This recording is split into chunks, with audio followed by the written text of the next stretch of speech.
이슈는 오늘 아침에 나온 소식으로 바로 가보도록 하겠습니다. 민주당이 통일교 특검을 그동안은 거부하는 걸로 알려졌었는데 본격적으로 수용을 하겠다. 뭐 이렇게 오늘 최고위원회에서 김병기 원내대표가 발언을 했어요. 일단 이 발언 같이 함께 듣고 오겠습니다. 통일교 한학자 총재의 범죄 혐의는 하나하나가 무겁습니다. 특히 윤석열, 김건희와의 통일교의 연결고리는 비정상적이고 불법적인 접촉과 청탁을 넘어 국정 영향력 행사 의혹까지 제기되고 있는 실정입니다. 실제 국정농단으로 이어졌다면 책임의 무게는 훨씬 커집니다. 그럼에도 불구하고 민주당은 지금까지는 수사가 시작되었으니 엄정하게 처리할 것을 촉구하면서 자중하고 있었습니다. 그런데 국민의힘은 뭔가 착각한 것 같습니다.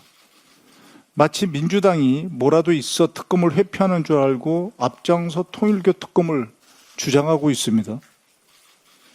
아마 내심으로는 민주당이 특검을 받지 않을 것이라고 확신한 모양입니다. 민주당의 인내를 회피로 착각한 것 같습니다. 하여 말씀드립니다. 통일교에 대한 특검 합시다. 함께. 여야 정치인 누구도 예외 없이 모두 포함해서 특검할 것을 제안합니다.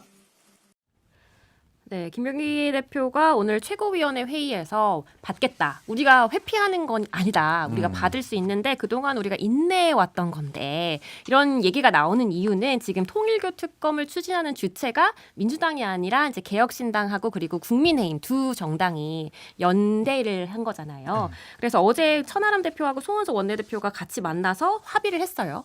대법원과 법원행정처에서 2명을 추천하고 그중 1명을 대통령이 임명하는 걸로 하되 이건 국민의힘 안을 개혁신당이 받은 거고 국민의힘 수사 범위는 통일교 특검만 한정하는 개혁신당이 제안한 바를 국민의힘이 수용한 하나씩 주고받은 결과가 됐는데 민주당이 갑자기 이렇게 받겠다고 한 이유가 뭘까요? 오늘 4시에 심지어 국민의힘과 원내 회동까지 같이 한다고 원내 이렇게 얘기를 하는데 속도가 굉장히 빨라졌어요.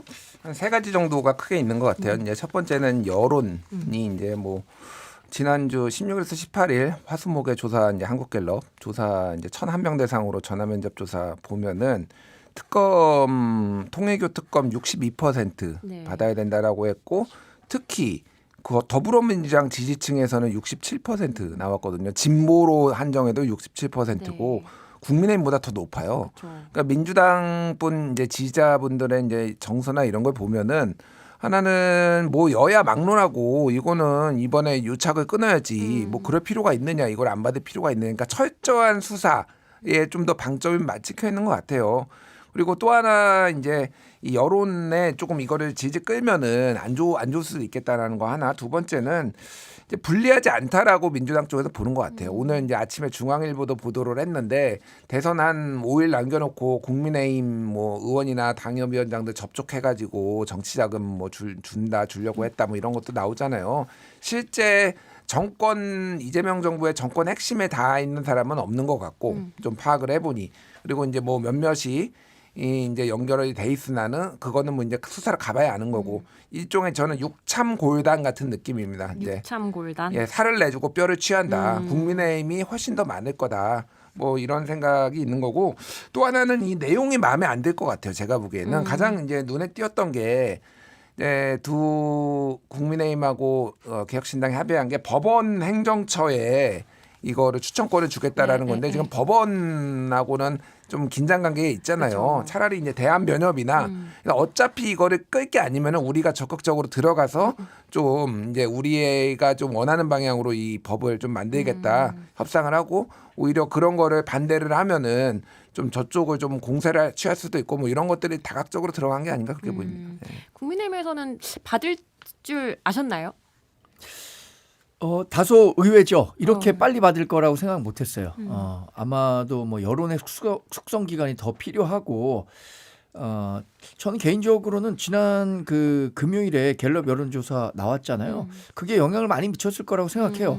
그래서 지난주 전체적으로 지난 한 주에 개혁신당, 국민의힘 다 힘을 합쳐서 왜 특검이 필요한지에 대한 여론전을 막 했단 말이에요. 근데 그것만으로는 부족하다고 생각했어요. 왜냐하면 민주당이 일고의 가치가 없다라고 얘기했고 또 2018년에 있었던 드루킹 특검과 관련한 트라우마도 그렇죠.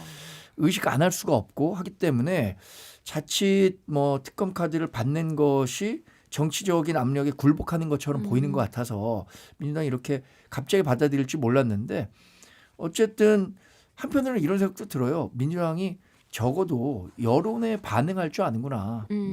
저는 누구와 그런 비교를 측면에서- 하시는 거죠? 어? 누구와 비교를 하시는 거죠? 아니 뭐 비교는 아니고 왜냐하면 여론에 반응한다는 게 현대 정당에서는 정말 중요한 것 같아요. 물론 여론이 항상 옳은 방향을 가리키고 있는 것은 아니지만 그래도 여론이 어떻게 형성돼 있을 때 그것에 어떻게 반응하느냐 태도를 보이느냐가 정당을 평가하는 데는 중요한 잣대가 될 수밖에 없다고 생각하거든요. 그렇죠. 그래서 이런 전향적인 모습을 보인 것은 상당히 의미 있는 변화다라고 보고 오늘 4시에 그 여야 원내대표 만난다고 했잖아요. 네네네. 그 이제부터 시작이라고 봐요. 왜냐하면 특검 받아들이겠다고는 했지만 누가 추천할 건지 뭐 그렇죠. 어떤 시기를 할 건지 대상은 얼마나 할 건지 저는 이참에 정말로 통일교라는 종교 집단에서 정치권 비단 정치권에 국한된다고 생각하지 않습니다. 뭐 관계든 언론계든 이런 전반적인 문제를 들여다볼 필요가 있다고 생각하기 때문에 환영하고 정말로 잘된 특검 됐으면 좋겠어요. 근데 사실- 아니 한마디만 왜 누구랑 비교하냐는 질문에 우리 존경하는 정광재 소장님께서 왜 국힘이라고 말을 못해? 왜 장동혁 과거의 국힘이라고 하겠습니다. 과거의 과거의 국힘. 국힘, 아, 뭐 지금- 최상병 특검이라든가 뭐 김건희 특검이라든가 지금의 국힘이라고는 제가 특정하지는 않겠습니다. 아 그래요? 그렇군요. 보는 알겠습니다. 시각이 많이 다르네요. 예. 근데 오늘 4시에 원내대표 간 회동이라고 하면 보통 더불어민주당하고 국민의힘이 만나는 거잖아요. 그러면 개혁신당은 이번에 약간 판은 깔았는데 참여를 못하는 상황이 될 수도 있을 것 같아요. 뭐 그렇게 되겠죠. 그래서 뭐 그거는 양당의 좀 뭐 의지인 것 같아요. 개혁신당까지 끼어서 하는 것인가 뭐 그런 거고 저는 이제 이 부분은 조금 다른 정당들 말씀도 좀 드려야 될 것 같아요. 예를 들면은 이제 이 지금 언급된 새 정당 말고 네. 조국혁신당, 진보당 뭐 여러 정당들이 있잖아요. 사실 너무 제가 보기엔 그분들이 눈치를 본다. 저는 그렇게 생각을 해요. 조국혁신당에서는 이거에 대해서 특검 반대했는데 그냥 조금만 여론을 좀 파악을 했다라면은 사실은 특검을 무조건 반대할 일은 아니었다. 네. 법력권 공조 뭐 이렇게 근데 본인들이 또 민주당하고 차별화도 해야 되고 뭐 그러면은 민주당을 꼭 공세를 할 게 아니라 통일교에 대해서 우리는 이런 거를 단절해야 된다라고 본인들이 좀 세게 치고 나갈 필요도 있었거든요. 근데 논의 구조에서 계속 빠지잖아요. 이러면은. 논의 네. 구조에서 빠지고 약간 못 받을 수 있는 이유가 있을 수도 있을 것 같은 이야기를 오늘 아침에 천하람 대표가 MBC 시선집중에 나와서 했는데 그 얘기 한번 듣고 오겠습니다. 문재인 정부 때 통일교의 로비를 받았던 분들은 아무래도 대체로 좀 친문들일 가능성이 높아요. 네. 전재수 전 장관도 이제 사실 그런 친문이고 처음부터. 그렇다 그러면 지금 친청 지도부나 아니면 조금 넓혀서 친명계에서 봤을 때도 네. 아니 친문들을 보호해 주자고 우리가 이런 정치적 부담을 질 이유가 있냐. 심지어 이재명 대통령께서는 오히려 뭐 여야를 가리지 않고 엄단해라 뭐 심지어는 위헌적인 종교단체는 뭐 해체해야 된다. 재산도 뭐 몰수해야 된다. 이러고 계시는데 친문 보호하자고 왜 이걸 이재명 대통령이 데미지를 입냐.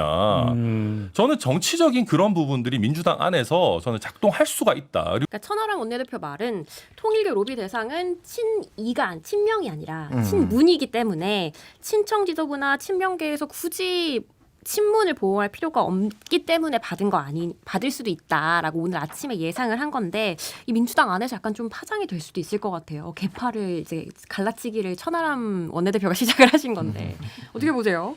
뭐 파장이 있을 것 같지는 않은데 제가 보기에는 그런 거예요. 그러니까 왜 안 받냐라고 하면서 최대 압박을 했는데 바로 받아버려서 약간 천하람도 약간 뻘쭘했을 수도 있겠다 그 생각이 드는데 뭐 이거는 이제 갈라치기라고 보시는 분들도 있는데 그러니까 저는 그 생각은 해요. 그러니까 이게 대통령이 이게 이 통일교 로비의 큰 줄기는 어쨌든 문재인 정부 때 있었던 거 관리 차원에서 그리고 하나는 양당의 대선 후보를 2022년에 했던 거 요게 이제 크게 보면 이제 두 부류인데 이재명 후보가 이제 대통령이 제일 잘할 거 아니에요. 당시에 뒷부분은 앞부분은 잘 모를 거고 그러니까 뒷부분에 대해서는 확신을 가졌을 거다. 그러니까 특별하게 부정한 돈이나 뭐 이상한 로비는 없었을 거다. 그런 자신감에서 했을 건데 그게 친문이라고 뭐 특정 지을 필요는 있겠느냐 그 생각은 드는데 어쨌든 뭐 조국혁신당이 그렇다고 친문의 정당도 아니고 이게 그러니까 제가 아까 전에 말씀드렸던 거를 보면은 그러니까 좀 연장선상에 말씀드리면은 그러니까 정치적으로 본인들의 목소리를 높이는 방식에 대해서 좀 고민해야 된다 사실은 무조건 이게 순응하는 방식의 정치는 저는 아닌 것 같아요. 그러니까 내야 될 때는 내고 좀 여론의 지형도 잘 판단하고 이런 기류가 사실 꽤 있었거든요. 제가 막 이렇게 민주당 분들 만나보거나 커뮤니티 봐도 이건 수사해야 된다라는 거. 그러면 이럴 때 치고 나가는 약간은 그런 정치적인 과감성이 좀 필요하지 않나 그 생각이 들어요. 2020년 선거에서 그 정의당이 폭망했잖아요. 왜 폭망했냐? 2019년에 패스트트랙과 그 선거법을 개정하는 과정에서 정말 민주당과 한 몸처럼 움직였거든요. 네. 진보 진영 내에서도 본인들의 입지를 선명하게 내지 않으면 실패할 수밖에 없거든요. 근데 지금 김평론가님 얘기하신 것처럼 조국혁신당이 과연 지금 범여권으로 그 표현이 되잖아요. 분류되죠. 그 내에서 어떤 목소리들을 내고 있나. 지금 이대로라면 저도 조국혁신당이 굉장히 고전할 수밖에 없다고 생각하는데 특검과 관련한 것도 민심이 무엇을 가리키고 있는 건지를 좀 파악했다면 저도 좀 다른 목소리를 냈었어야 한다고 생각하고 네. 결국 전 특검은 정말로 수사 의지 앞으로 어떻게 될지 모르겠어요. 어떻게 구성될지 모르겠는데 이재명 대통령이 한학자 총재 만났느냐 안 만났느냐 그거 규명하는 게 특검의 어떤 성패 미리 예단해 보자면 그러니까 특검이 정말 독립적으로 수사 잘해서 이재명 대통령과 지금 한학자 총재 만났을 가능성을 부인을 완전히 못 할 수는 없는 거거든요. 지금 그 녹취에서는 이재명 대통령이 다이렉트로 뭐 만나겠다라는 의지를 전달해왔다라고 했는데 네네. 그것과 관련해서 이재명 대통령 얘기 못 하고 있단 말이에요.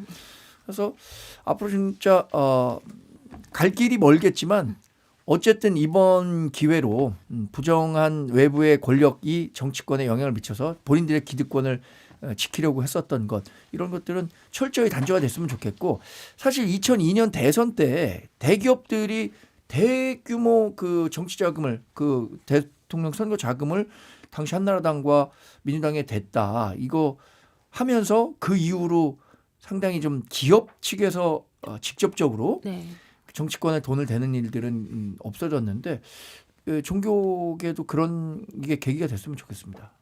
종교계를 그렇죠. 그리고 대통령실도 이제 민주당이 특검 받겠다고 하자 이제 환영한다는 입장을 밝히고 전반적인 상황에 대해서 정교 유착의 전반적인 상황에 대해서 여야 가릴 것 없이 수사하라라고 했으니까 사실 민주당이든 국민의힘은 뭐 조국혁신당이든 뭐 다 대상이 될 걸로 보입니다. 근데 이 와중에 이제 어쨌든 가장 수사의 대상 포커스가 되고 있는 건 이제 전재수 의원인데요. 그러니까 주말 사이 보도가 나왔는데 이제 책 500권을 이제 구매를 통일교 쪽에서 했다. 근데 그거를 결제한 게 결국엔 윤영우 전 본부장이다. 이런 얘기가 나왔는데 사실 이게 책 500권을 직접 출판사에서 구매했다곤 하지만 이렇게 500권을 한 번에 구매하는 게 흔한 일은 아니라 그러더라고요. 근데 이게 불법은 아닐 거예요. 그러니까 이 출판 기념회 같은 경우에는 이 모호성들이 있어서 여기에서 과거에도 다 현금만 받기도 하고 그래서 이거를 좀 투명하기 위해서 아예 최근에는 카드만 받는 데도 있어요. 현금 안 받고 이걸로 뭐 비자금 조성했는데 오해받기 싫어서. 근데 어쨌든 500권씩 구매하는 경우는 많지 않아요. 그러니까 저도 예를 들면은 출판 기념회 했을 때 웬만하면 잘 안 가는데 친한 의원님들 계시면은 한 권만 사지는 않습니다. 한 2억 원 사요. 2억 원 사서 집에 2억 원씩 있는 게 아직도. 그러니까 뭐 일종의 이게 격려 후원 그런 거죠. 근데 500권이라고 하면은 저는 이건 거의 뇌물에 가깝다라고 솔직히 봅니다. 이게 정상적인 건 아니다. 근데 이거를 이제 처벌할 수 있느냐라는 거는 그거고 이때는 윤영호가 세계본부장이 아니라 사무총장이었을 거예요. 그러니까 사무총가 그때는 이모 이제 부회장이 윤영호 같은 역할을 했고 근데 사무총장은 내부에 살림을 하는 사람이니까 직접은 이제 로비를 하지 않더라도 이런 거 결제를 하고 이런 거 담당을 하는 거는 윤영호였으니까 이 부분에 있어서는 윤영호가 확실히 아는데 돈을 건넨 부분 네. 직접 그건 그러니까 자기가 한 게 아니거든요. 그러니까 직접 만나가지고 뇌물을 줬다라는 거는 본인도 내부의 정보를 가지고 전원이기 때문에 그거를 입증하느냐 여부가 지금 관건이다. 예. 근데 사실 지금 여기서 500건을 샀으면 저기서도 몇 건을 사고 막 얘기를 했을 것 같은데 여기 기록이 다 남아 있을 것 같아서.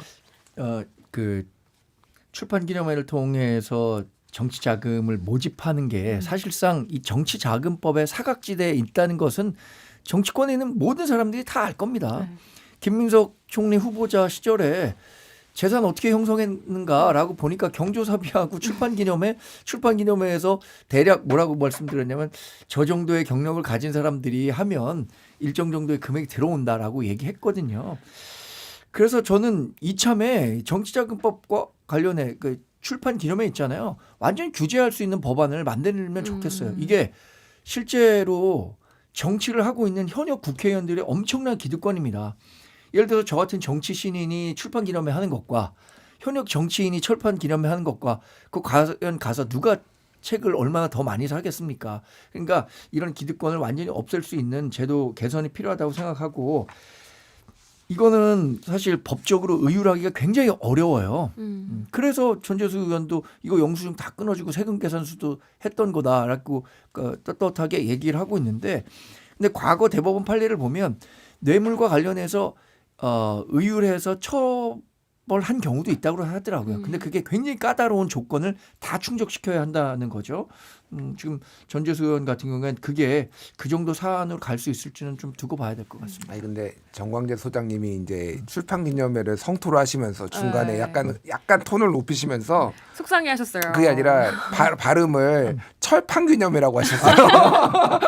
내가 보기에는 그 국회의원들은 나 얼굴에 철판 깔았다 이런 의도로 근데 지금 말씀하신 것 사실 같아요. 예. 저도 출판 기념회를 했었습니다. 어. 2023년에 정치 처음 한다고 했었을 때 왜냐하면 출판 기념회라는 게 긍정적인 측면이 이게 있어요. 내가 그 지역에 가서 새로 정치를 시작했다는 것을 지역민들에게 알리는 계기는 되는데 저도 한번 해보니까 뭐 이런저런 이유로 출판 기념회에 오시는 분들이 아까 마신 것처럼 격려의 개념으로 돈을 넣고 가시는 분들이 있어요. 그러니까 아예 저는 이게 없어졌으면 좋겠다라고 생각합니다. 없어졌으면 좋겠다고 하지만 지금도 지방선거를 위해서 많은 분들이 그러니까. 출판 기념회를 준비하고 계시는 상황입니다. 자, 근데 지금 전재수 의원 같은 경우는 정치자금법 위반 공소시효가 올해 12월까지라고 한 것 같아요. 7년이니까 이번 달 말로 시효가 끝난다는 분석이 나오면서 경찰에 한 번 더 소환을 하는 거 아니냐 이렇게 나오는 것 같은데 이야기가 나오는 것 같은데 전재수 의원은 지금 거의 전면 부인하고 있어서 앞으로 어떻게 될 거라고 보세요? 그 뭐 수사력에 달린 거죠. 사실 이렇게 되면은 결국은 민중기 특검에 대한 성토가 안 나올 수가 없는 거죠. 그러니까 그때 8월달에 조사했으면은 그때 내사했으면은 넘겼어 이첩을 했었어야 된다라는 얘기는 지적을 안 할 수가 없고 이게 사실은 올해 끝나는지 안 끝나는지 여부가 확실치 않아요. 그것도. 근데 지금 나온 거 보면은 통일교 내부 보고 한학자 특별 보고 보면은 TM 일정 그게 1월이거든요. 그러니까 2019년 1월이에요. 그날 만약에 한학자를 만나가지고 돈을 받았을 가능성이 있단 말이에요. 그러면 아직 그러니까 내년 1월까지는 1월 19일인가 제가 정확하게 기억이 안 나는데 아마 그 정도 될 거예요. 공소시효가 남아 있다라고 보는 게 맞아서 근데 모르니까 혹시 이게 최악의 상황은 뭐냐면요. 경찰이든 특검이든 수사를 했는데 돈 받는 것까지 밝혀냈는데 공소시효 때문에 처벌 못한다. 끝나버려. 난리 날 거예요. 난리 날 거예요. 그러니까 이런 부분은 업계에 지금 좀 수사력을 집중해야 되는 상황이 온 것 같습니다. 근데 이게 특검으로 가면 통일부 특검이 도입되면 어쨌든 시간 조금 지연되면서 공소시효가 자연스럽게 끝나버릴 수 있는 상황이 되는 거 아니에요? 그러니까 뭐 관련해서 공소시효를 어떻게 할 건지 특검 법안에 담을 수 있다고 생각하고 저는 김준일 평론가가 얘기한 수사력보다 더 중요한 건 수사 의지입니다. 이게 지금 특검이 왜 필요하다라고 얘기를 하고 있는 거냐면 국수본에서 수사한다고 하더라도 지금 민주당 이재명 정권이 출범한 지 6개월 됐고 민주당이 국회에서 막강한 권력을 갖고 있는데 거기에 주요 중진 의원인 사들이 거기에 거론되고 있잖아요. 그러면 그건 저는 수사 의지만 높다면 수사력은 자연히 생길 수밖에 없어요. 특히 더군다나 이번 3대 특검을 통해서도 봤지만 디지털 증거라는 게 정말 엄청납니다. 예를 들어서 통일교의 그 유력 정치인들이 왔다 갔다 했다면 거기 CCTV 의지만 갖고 있다면 얼마든지 그 확보할 수 있을 것이고 윤영호 본부장 지금 진술이 오락가락하잖아요.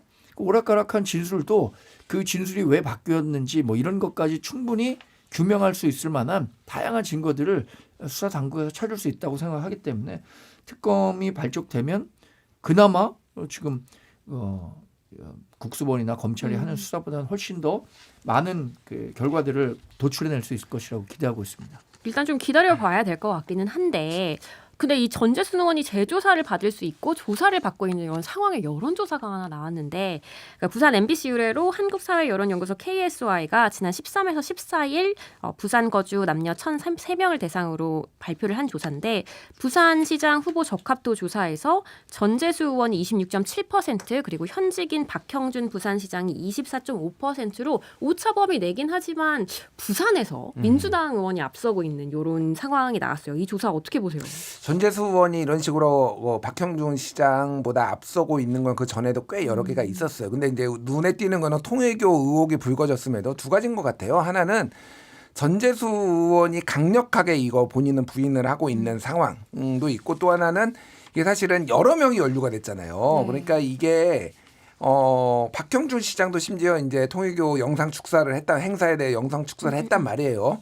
별로 큰 변수가 되지 않을 거다라고 이제 보시는 기대하는 게 하나가 있고 또 하나는 지금 부산 시민들 얘기를 들어보면은 지역 발전에 대한 열망이 굉장히 큽니다. 해양수산부 이전. 해양수산부 이전뿐만이 아니라 원래 특히 정권 초기에는 유력 정치인들이 와서 이 지역을 발전해 주기를 바라는 그런 그래서 원래 정부 여당이 유리한 이유가 그런 거예요. 특히 정권 초기에는. 그런데 전재수 장관은 어쨌든 추진력 있게 이런 거를 해양수산부 이전도 연내해내고 뭐 이런 게 있단 말이에요. 네. 그러니까 지역 발전에는 전재수가 필요하다라는 게 아직도 남아 있는데 이거는 진짜 수사 결과에 달린 것 같아요. 만약에 결정적인 게 나오면은 네. 뭐 이건 여론은 확 바뀔 거라고 봅니다. 예. 어떻게 보세요? 서울 부산은 그래도 국민의힘이 좀 유리하다는 분석이 나오고 있지 않았습니까? 네. 근데 여기 이제 군수 후보들이 아니라 같이 조사됐었던 후보들의 종합적인 걸 보면 범여권 지지율과 범야권 지지율이 팽팽한 가운데 그래도 그 국민의힘 소속 의원들의 전체 총합이 높아요. 제가 계산해 보니까 조경태 의원이라든가 김도읍 의원 이분들이 8.7% 5.4% 얻었는데 다 합하면 범여권보다 한 0.5%포인트 정도 앞서는 것 같아요. 여론조사 전문기자로서 의미 없다. 그러니까 이게 지금 26.7, 24.5%는 의미는 없는데 한 가지 의미는 있죠. 전재수 의원이 그 부산 시민들로부터 상당한 지지를 받고 있구나. 요거 정도만 확인할 수 있는 거라고 생각하고 저는 전재수 의원이 거기서 험지에서 3선 의원이나 했고 사실 지역 내에서는 평가가 좋은 의원으로 통하기 때문에 이런 결과 나왔는데 이건 부산시장 선거 결과를 이걸로 예상해 보기는 어려울 것 같아요. 어렵죠. 어려운데도 불구하고 이제 요 조사가 관심을 받았던 거는 통일교 의혹이 나온 한참 중인데도 이렇게 전재수 의원이 높게 나와서 관심이 있었고 요 조사는 ARS 자동응답 방식으로 진행이 됐는데요. 자세한 내용은 오늘 나오는 모든 여론조사는 자세한 내용은 중앙선거 여론조사 심의위원회 홈페이지를 참조하시면 됩니다. 숙제했습니다. 그럼 지금 국회에서 일어난 일로 다시 가보도록 하겠습니다. 더불어민주당이 오늘 임시국회 본회의에서 윤 전 대통령의 내란죄 사건 등을 전담해서 다룬 이제 내란 전담 재판부 설치법을 먼저 올리기로 했는데 원래는 이제 허위 조작 정보를 유포를 하면 5배까지 징벌적 손해배상을 매길 수 있는 정보통신망법 개정안을 먼저 올리려고 했는데 어제 밤에 난리가 나면서 바꿨어요. 어떻게 바꿨는지 혹시 취재된 거 있으세요? 어떤 거가 그러니까 원래는 순서가. 망법을 순서. 먼저 하려고 했는데 내란 전담 재판부가 갑자기 어제 밤에 앞서는 걸로 바뀌었잖아요. 제가 뭐 취재는 아직 못했는데 민주당 쪽에 이제 전체적인 얘기 들어보면 내란 전담 재판부는 일부에서는 이제 대법원에서 예규를 만든다고 하니 이걸 할 필요가 없지 않느냐. 근데 민주당 지지층에서는 굉장히 난리가 났거든요. 그래서 제가 보기에는 이거를 확실하게 매조지 짓겠다. 의지의 변함이 없다. 라는 거를 조금 보여주기 위해서 좀 바꾼 거 아닌가 그렇게 보고 뭐 정보통신망법 같은 경우에도 개정안이 지금 법사위에서 좀 수정이 되면서 이거에 대해서 지금 논쟁이 굉장히 커지고 있어요. 그래서 그런 것들도 좀 더 언론계에서 특히 시민단체들이 많이 반발하고 있는 상황이라서 그거를 조금 의식한 게 아닌가 그렇게 보이는데 글쎄 뭐 이거 필리버스터 먼저 하면 이제 끝나면은 이제 통과시킬 수 있잖아요. 네네. 그러니까 그 어떻게 민주당이 처리할지 좀 봐야 될 것 같습니다. 근데 지금 오전부터 장동혁 국민의힘 대표가 첫 번째 필리버스터 타자를 하면서 뭐 정의론을 비롯해서 5건인가를 책을 가지고 올라갔더라고요. 24시간을 하겠다는 그런 의지를 표명한 거 아닌가라는 생각이 드는데 이렇게 당대표가 필리버스터를 하는 경우가 있나요? 처음 본 것 같아요. 처음이에요. 저도 당대표가 필리버스터 직접 하시는 거 처음 봤는데 의지의 표현이겠죠. 지금 내란 전담 재판부가 갖는 상징적인 법안의 의미 네. 그리고 지금 장동혁 대표가 정치적으로 당내 리더십과 관련해서도 일정 정도 좀 불안한 상황이잖아요. 이런 것들을 종합적으로 고려해서 본인의 결기를 한번 보여주겠다라고 해서 직접 필리버스터를 진행하고 있는 것으로 알고 있고 저는 필리버스터가 사실 24시간 지나면 3분의 2 이상이 동의하면은 자동 종료되잖아요. 그렇죠. 24시간 동안 한 분은 지금 없죠. 없죠. 24시간. 제일 길게 했던 분이 박수민 의원인데 17시간인가 17시간인가 했던 18시간 걸로 했던 기억하고 것 같아요. 있는데 지금 정도의 의지대로라면은 장동혁 대표가 24시간을 그냥 다 하겠다라는 뜻 아닌가라고 읽힙니다. 사실 그 특검과 관련해서 민주당이 받아들이지 않을 경우에 장동혁 대표가 단식까지 하는 일이 발생할지도 모르겠다. 저 개인적으로 예측했었는데 지금 그런 정도의 상황은 아니잖아요. 네. 필리버스터로 이제 퉁치는. 퉁치는 정도로. 24시간 정도 물단식 정도로. 근데 퉁치는 저는 요거는 있을 것 같아요. 이게 그 내란 전담 재판부를 민주당이 법으로 만들 거 아닙니까? 네. 마지막 출구 전략은 이재명 대통령이 정말 대통령다운 모습을 보일 수 있는 거부권 행사 이걸로 아름답게 마무리됐으면 좋겠어요. 제가 민주당과 뭐 대통령에게 드리는 말씀입니다. 그러니까 지금 민주당 지지자들이 내란 전담 재판부 꼭 필요하다라고 얘기를 해서 민주당은 그 기세를 몰고 갈 수밖에 없는데 대통령은 본인이 얘기하셨잖아요. 내가 우리 당 지지자들뿐만 아니라 국민 전체를 보고 가야 된다. 네. 그런 측면에서 자, 이 법안의 필요성 인정하지만 그럼에도 사법부가 이런 예규를 만들었고 사법부의 그 기존 질서를 존중한다는 차원에서 내가 거부권을 행사하면 아름다운 결말 아닌가요? 아름다운 결말이 민주당에게 올까요? 저렇게 하면? 일단 장도혁 대표가 필리버스터를 하는 건 좋은데 좀 재미가 없다. 지금 계속 칼럼을 읽고 계신데 예. 설교를 하시는 것 같아요. 그분의 장점이 있잖아요. 그게 부끄러운 겁니다. 이런 거 국회에서 한번 해주셔야 되는데. 24시간 하려니까 체력 안배를 하고 계시는 것 그런 같아요. 건가요? 아 초반에 사실은 이렇게 하이라이트 필름을 좀 찍어줘야 되는데 너무 점잖게 하신다. 뭐 당대표가 할 정도로 이거를 본인들은 이제 좀 이거를 중요하게 보는 것도 있는 거 하나. 그리고 필리버스터가 그동안 너무 존재감이 없었어요. 국민의힘에서 하는 거 언론 보도도 안 돼. 오히려 뭐 본인들이 찬성한 이 법안들도 그쵸. 다 필리버스터 한다고 가맹사업법 해서 찬성했는데. 예, 뭐 가맹사업법이라든지 뭐 이런 거 그래서 욕만 많이 먹는 그런 상황이어서 본인이 한번 등판을 해서 존재감을 확 끌어올리고 이거에 대한 당위성도 좀 보여주려는 게 아닌가 그렇게 보여요. 예. 그러니까 오늘 어떤 이슈가 있을지 모르니까 국회 방송, 중계 방송 켜놓고 계속 보시면 재밌을 것 같은데, 근데 사실 이 내란 전담 재판부 설치법이 초안에 비해서는 뭐 민주당 지지자들 입장에서는 굉장히 많이 후퇴한 거예요. 심지어 오늘 아침에는 판사 추천 과정에서 위헌성 문제를 전혀 없게 하기 위해서 제기된 추천위원회 자체를 없애고 판사 회의에 추천권 전권을 주기로 했습니다. 그러니까 이렇게 바꾼 이유는 어쨌든 민주당에서도 여러 논의를 거쳤을 텐데, 그리고 지지자들이 일부 반대하는 목소리가 컸을 텐데 이렇게 바꾼 이유가 있을 거잖아요. 그러니까 근본적으로 내란 전담 재판부를 추진하게 된 이제 민주당에서 추진하게 된 거는